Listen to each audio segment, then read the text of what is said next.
I live on a small island of Heimaey, which felt some little earth tremors, but none of us expected the eruption to open a fissure a mile long, just outside our little fishing town of Heimaey.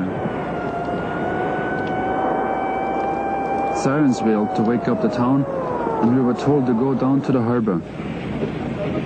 Fishing boats were standing by to take our families to the mainland.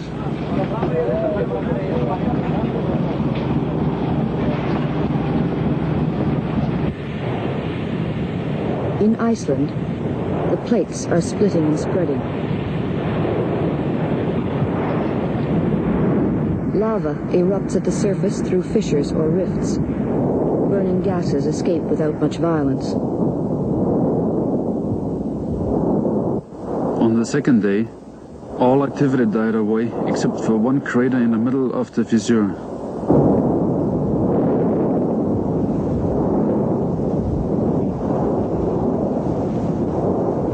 Then the wind changed direction, and ash and cinders rained down on the town.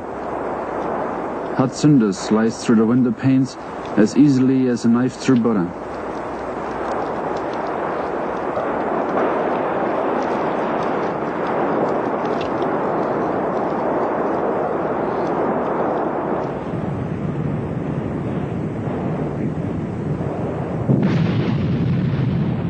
Occasionally, mild explosive activity, like that on Heimaey, occurs along the fissures.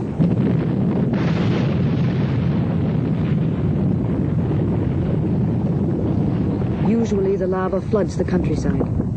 The lava can flow at speeds of 30 miles per hour.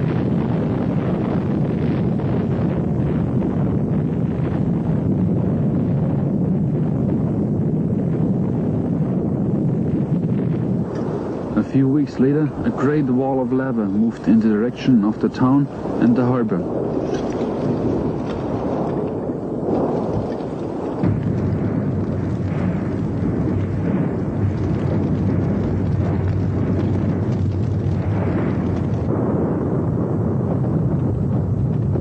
In 6 days, 1/5 of the town had disappeared. The buildings that didn't burn were crushed.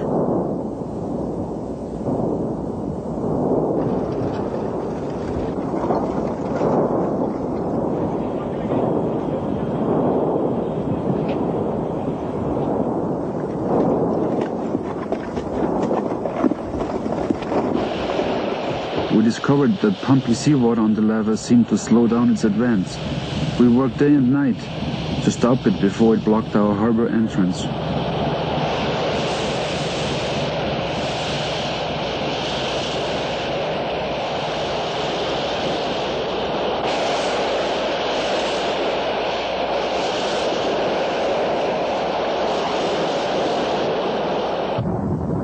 In one eruption, lava may spread over several hundred square miles, building up enormous plateaus of basaltic rock.